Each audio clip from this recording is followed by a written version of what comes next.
자, 오늘의 이제 마지막 그 골치 아픈 세법을 해결하고 집에 가서 쉬고 싶습니다.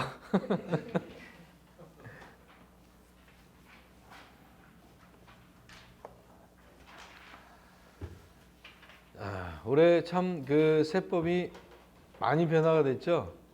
뭐 취득세 중과부터 뭐 양도세 중과에 뭐 임대차 3법에 뭐 여러 가지로 골치 아픈 그 법들이 많이 나와서 일선에 있는 공인중개사들도 의뢰인들이 이렇게 질문을 하고 그러면 대답을 못하고 하시는 분들이 많이 계셨어요. 지금도 역시 마찬가지겠고, 그러니까 아주 기본적인 거는 여러분들이 숙지를 하고 있어야 의뢰인들이 어떤 질문을 했을 때 아주 깊숙한 것까지는 개입할 필요는 없어요. 세법에 대해서는 우리가 세무사는 아니니까. 그러나 어느 정도 테두리만큼은 기억을 하고 있어야 되지 않겠느냐, 이런 의미에서 지금 제가 말씀드리는 거는 아주 깊이 있는 세법은 아니지만 여러분들이 테두리 이 정도는 알고 넘어가야 의뢰인들이 얘기하는 부분을 답할 수 있다라고 생각을 해서 제가 강의를 하는 것이에요. 근데 혹시 뭐 또 틀리는 경우도 있을 수도 있고 있을 수 있어요. 저 나름대로는 열심히 조사하고 했기 때문에 틀릴 거 없다라고 생각을 하지만 일단 아주 전문적인 거는 전문 세무서와 상담을 하시라고 권해드리고 싶고요. 주변의 의뢰인들이 양도나 뭐 종합소득세라든가 뭐 이런 뭐 종합부동산세라든가 이런 부분에 대해서 자세하게 여러분들이 알 필요는 없어요. 그런 부분에 대해서는 우리는 중개사입니다. 그래서 어느 정도의 지금 알아야 된다는 주택수 개념이라든가 취득세 개념이라든가 이런 부분 같은 경우는 여러분들이 꼭 정상적으로 알고 계셔야 되는 부분이고 너무 깊숙이 들어가서 알 필요는 없다는 얘기입니다. 우리가 그 1919년 그 4월 달에 취득세 같은 경우는 별로 문제가 될 것도 없었어요. 그죠? 외우고 자식할 것도 없어서 그냥 취득세 6억, 9억 이 정도만 해가지고 1, 2, 3% 이 정도만 뭐 하면 됐었지 뭐 취득세 중과다 뭐다 이런 게 없었단 말이야. 취득세 때문에 문제될 거는 한 가지도 없었어요. 1도 없었단 말이야. 그래서 이 19년 4월 달에는 그나마 변화된 게 4주택자는 그냥 4%로 한다. 그것까지는 우리가 별 뭐 외우자식할 도 없었단 말이야. 그런데 툭툭툭 튀어나온 게 보면 취득세 중과가 튀어나오면서 이제 여러 가지 이제 문제성이 생겼죠. 그래서 20년 그 7월 달에 취득세 중과가 나와서 우리가 2주택자 같은 경우 조정과 비조정으로 나눠서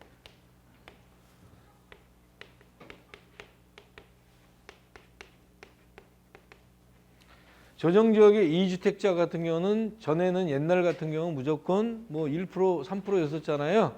근데 지금은 주택수에 따라서 이게 틀려져서 2주택가는 몇 프로?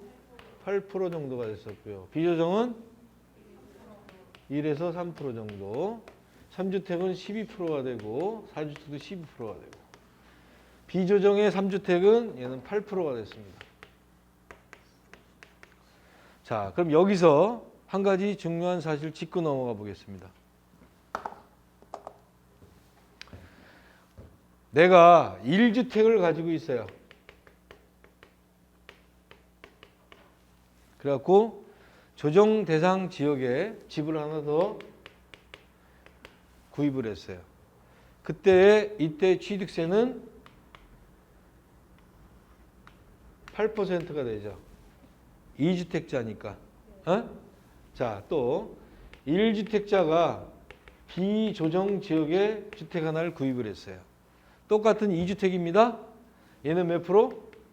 1에서 3%입니다. 그죠? 다음에 2주택자가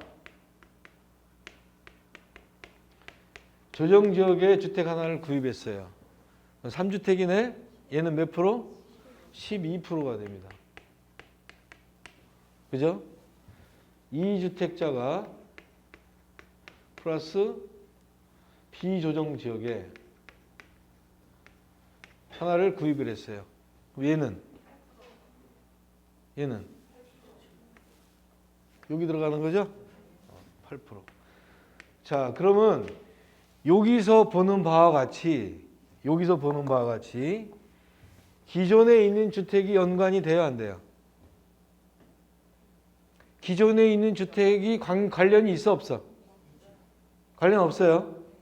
기존에 있는 주택은 관련이 없는 거야. 신규 주택으로 이게 프로테이지가 조정이 되는 거야. 보시는 바와 그렇죠? 그러니까 내가 주택을 어디에 구입하냐가 문제지 내가 지금 가지고 있는 주택에 일도 관계가 없다는 얘기야. 이거 계산해 보니까 아시겠죠? 그런 의미가 된다는 의미가 되겠습니다. 우리가 양도세, 우리가 취득세 같은 경우에는 어디에다가 부과를 하죠, 보통? 물건지에다가 부과를 합니다. 물건지에다가. 취득세는 물건지에다가 부과를 하고, 양도세는 주거지에다가, 거주지. 물건이 어디 있느냐? 얘는 양도세는 주거지에다가 발송합니다. 에? 자, 우리가 상가주택을 한번 설명을 해보면, 상가주택은 지금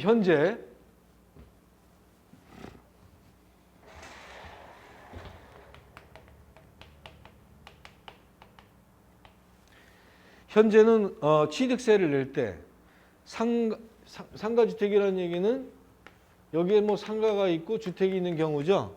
그죠? 자, 그러면 현재는 취득세를 낼 때는 이 주택과 상가를 각각 취득세를 냅니다. 그리고 양도세를 낼 경우에는 주택 부분이 상가 부분보다 크면은 얘는 주택으로 양도세를 내는 거예요.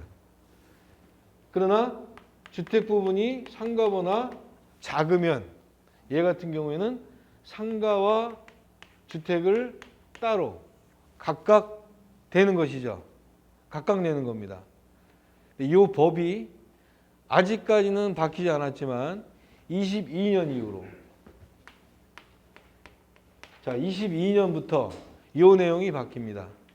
이 내용이 지금 현재는 이렇게 주택과 상가를 구분해 가지고 주택이 크면은 주택으로, 그다음에 상가가 크면 주택과 상가를 따로따로 냈는데 22년부터는 이거와 면적과 관계없이 9억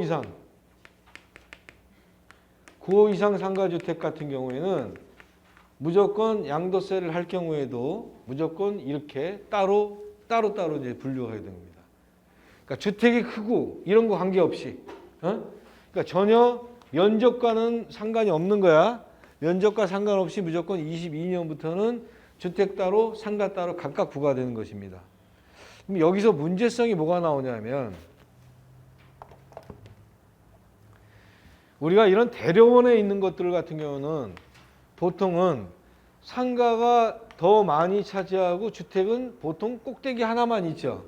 대로변의 큰 상가 같은 경우에는 그렇잖아. 그죠? 주택이 요거 주인이 하나 살고 나머지는 거의 다 상가가 되잖아. 그러니까 이런 거 같은 경우에는 어차피 상가가 더 크니까 상가 따로 주택 상가 따로니까 그대로니까 상관이 없단 말이야. 그러나 이면도로에 조그만 상가 같은 경우에 보면 보통은 여기 1층이 상가 한 2개, 2개 있고 얘가 거의다가 주택이 돼 있죠. 그죠? 보통의 이런 주거지역 같은 경우에 이면도로상에 있는 거. 그럼 얘 같은 경우에는 21년 말까지는 얘 같은 경우는 양도세를 할 때 그냥 다 주택으로 내면 됐었어. 그죠? 그럼 뭐가 더 늘어난 거야? 이 부분이 더 늘어난 거죠. 원래는 다 주택으로 그냥 계산하면 됐었을 거를 이 상가 부분에 대한 양도세 부분이 더 늘어났다는 얘기죠. 그래서 오히려 어차피 대로변에 있는 것들은 따로따로 내는 거니까 뭐 큰 상관은 없지만 이런 이 사람이 좀 더 열악한 부분이 되겠죠. 더 돈 없는 사람이 되겠죠, 얘보다는. 근데 돈 없는 사람은 따로따로 계산을 하고, 어차피 이 사람들은 어차피 내야 될 건데, 따로따로. 그죠? 근데 이 사람들만 상가 부분에 대한 부분을 더 세금을 내다 보니까 그런 문제성이 좀 더 생기지 않을까라는 우려를 갖고 있습니다. 자, 다음에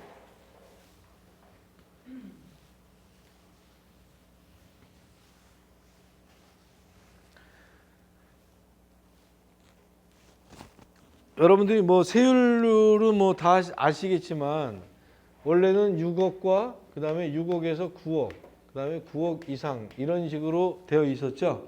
그래서 85제곱미터 이하인 경우와 85제곱미터 이상인 경우를 나눠 가지고 6억 이하 같은 경우는 옛날처럼 1.2, 2.3번 이렇게 됐었죠. 그죠? 그래서 우리가 지방기업세를 갖다가 이것에 대한 10% 붙으니까 1.1%. 그죠? 이것에 대한 10% 붙으니까 3.3% 이렇게 됐었죠.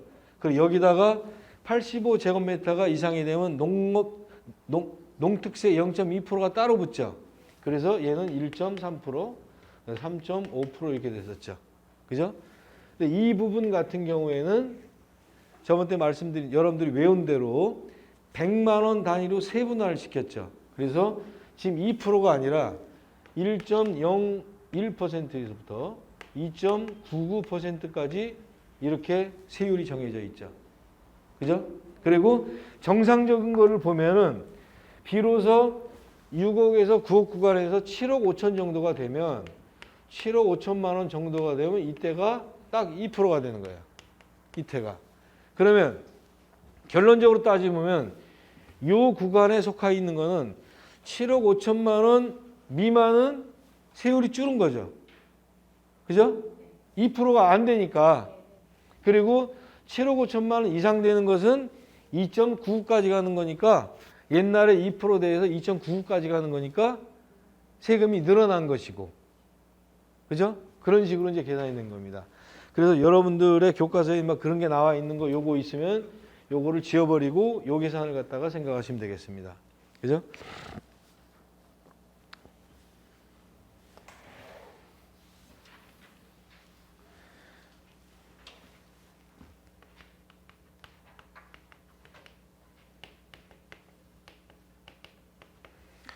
취득세를 갖다 감면하는 게 있습니다. 그죠? 자, 우리가 첫 번째로 취득세를 감면할 수 있는 게 저가주택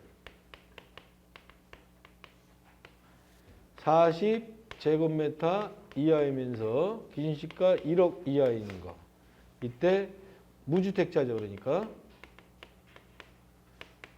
이분이 저가주택을 이런 부분을 샀다 하면은 얘 같은 경우는 100% 취득세 면제입니다. 그죠? 취득세 면제가 가능하고. 그 다음에 현재 무주택자예요. 기분 좋게 상속을 받았네? 상속주택이. 자, 이분도 100% 취득세 면제입니다.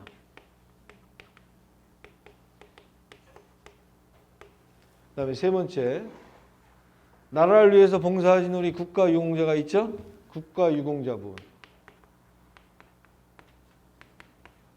모든 걸 갖다가 100% 면제되는 것이 아니라 국민주택 규모인 85제곱미터 이하만 면제됩니다. 그래서 이분도 100% 취득세 면제입니다. 여러분들 이렇게 보면 여러 데 신축하는 공동주택이 있죠. 신규 신축하는 거.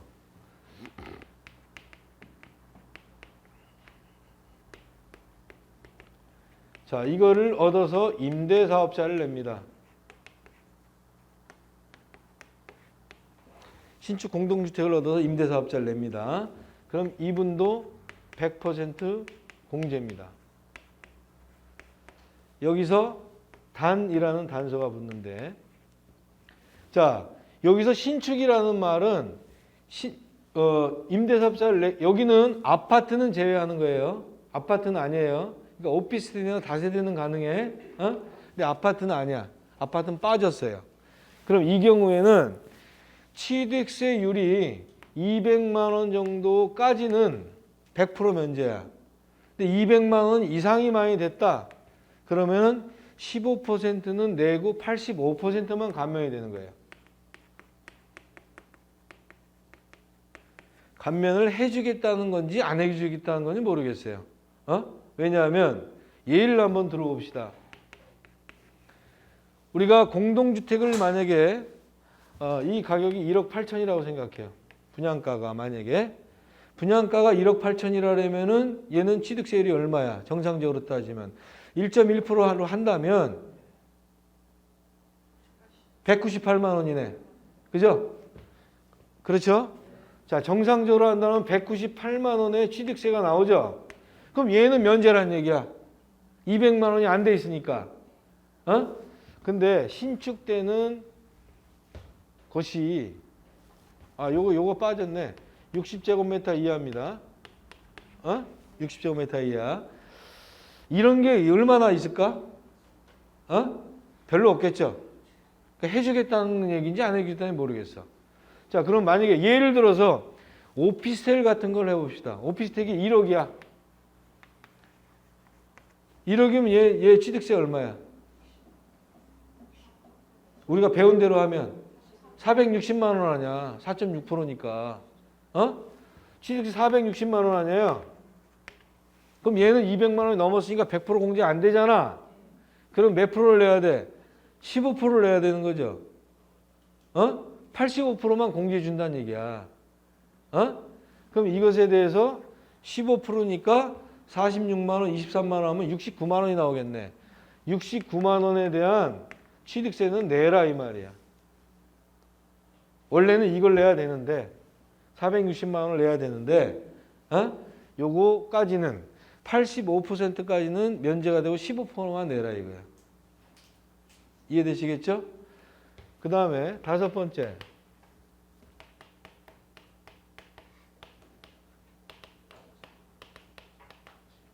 생애 최초로 주택을 구입하는 자. 법에는 이렇게 나와 있습니다. 생애 최초로 주택을 구입하는 자. 그럼 어떤 자를 말하는 거야? 전 국민을 말하는 거야. 여기에는 결혼과 했든 안 했든 못생겼든 잘생겼든 키가 크든 작든 상관이 없고 결혼 연령 필요 없고 면적 필요 없고 온 국민 다 생애 최초로 구입하는 자에게는 1억 5천만 원 정도가 까지는 100% 면제를 합니다. 취득세를 말하는 거야. 지금 현재 취득세 하는 거야. 취득세가 이렇게 면제가 되는 것이고 1억 5천에서 3억까지는 50%가 면제가 됩니다. 단 얘는 수도권은 4억까지야. 아시겠죠? 그래서 이렇게 면제가 되는데 여기서 또 단서 조항이 있는 게 전 세대원이 무주택자여야 돼. 한 사람도 주택을 갖고 있으면 안 되는 거야. 여기에 입주하는 전 세대원, 이따 세대라는 말 나오겠지만 전 세대원이 무주택자여야 돼. 아시겠죠? 그리고 어떤 수입도 2명 다 합쳐갖고 7천만 원 이상 되면 안 돼. 그렇게 되는 여러 가지 조건이 있어요. 그래서 이러한 조건을 하는 사람은 무조건 이렇게 해준다. 취득세 요건에서.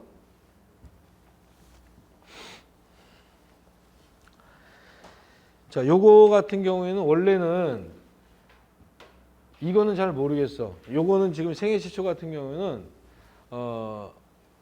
원래 21년까지로 그러니까 내년까지로 올해까지로 되어 있는 거야. 그런데 내가 얼뜻 보기에 20년까지만 한다라는 것도 본 적이 있어요. 그래서 우리 세법 선생한테 여쭤봤더니 모르겠대. 그러니까 아직까지는 잘 모르는 거야. 그러니까 전에 난 거는 얘는 21년까지 일단은 한시적 시행이야. 얘는. 근데 얘는 별로 효과가 없을 것 같아. 1억 5천만 원은 얼마 되겠어? 그냥 폰만 잡아준 거지. 집값이 이렇게 올랐는데. 그지? 그렇게 하든 뭐 말든 간에 뭐 큰 상관이 없을 것 같습니다.